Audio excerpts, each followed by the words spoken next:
Next question, we'll start with Mr. Forrest. Federal accounting mechanisms appear to be malleable according to the needs of the moment. Currently, the Obama administration seeks to obscure the true cost of Fannie Mae and Freddie Mac mortgage houses by categorizing them as private entities, thereby keeping the price of their bailouts off the books.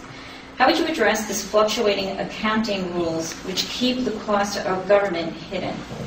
You know, first, just to add on to what you said about Fannie Mae, that I saw the head of Fannie Mae, and I forget what the guy's name was, on television a couple years ago, and he was announcing a brand new policy for Fannie Mae. It was a brand new policy. The policy was they were only going to insure mortgages where the borrowers could afford to pay the money back.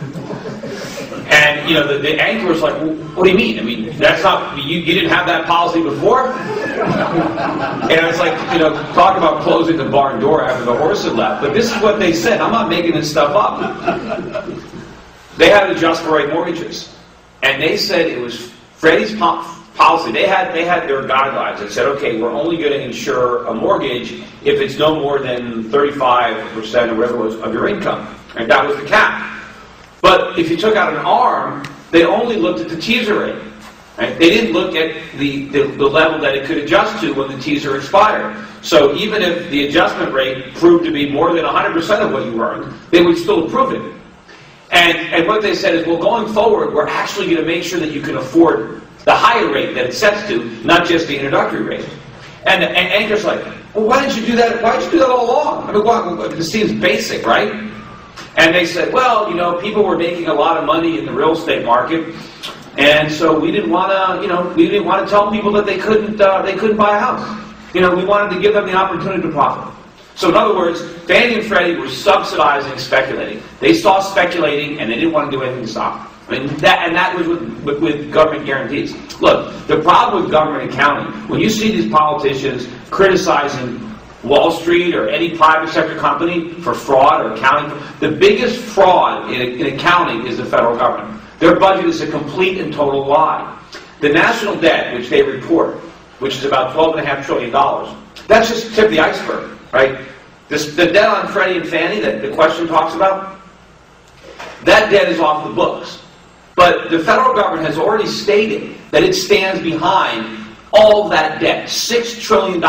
They've already coughed up like several hundred billion, into Fannie, but they've backed them up. Well, why isn't that $6 trillion part of the national debt? Why isn't it subject to the debt ceiling? It should be. The government owes the money now. It assumed the debt, and there's all sorts of off-budget, off-balance sheet items that are not included. Well, how could you do that? If you owe money, how can you just say, well, I don't really owe it because I shifted it off my balance sheet? Yeah, but you still owe it. If anybody in the private sector did that, they'd be in jail. And, that's what Enron was doing, right? And it's even bigger. Most companies, if you get a balance sheet and you look at their liabilities, they also report their contingency liabilities. Now, what's the difference? A real liability is if I borrow money, I have to pay it back. That's a liability. But what if I guaranteed somebody else's debt? Well, that's a contingency liability because I might owe it. And what you're required to do is assess a value based on a statistical probability. How much exposure do you have on that contingency liability, right? Well, the federal government doesn't report one nickel in contingency liabilities, despite the fact that it has $10 trillion in Social Security, $30 trillion in Medicare. I'm not sure what it is in student loans that they've guaranteed or other guarantees. And of course, every time they have something for emergencies, off the budget, if they have to spend money on, if you're as a household and, you have an emergency, you can't put the expense off budget, it's on your budget. They just say, well, we're not going to count it because it was emergency. Well, you still spent it. So the whole thing is fraud. The truth in accounting, those laws should apply to the government first. The government should be forced to give an accurate statement of its assets and liabilities so we can really appreciate the true nature of our insolvency and maybe force the leaders to do something about reining in the debt and the spending.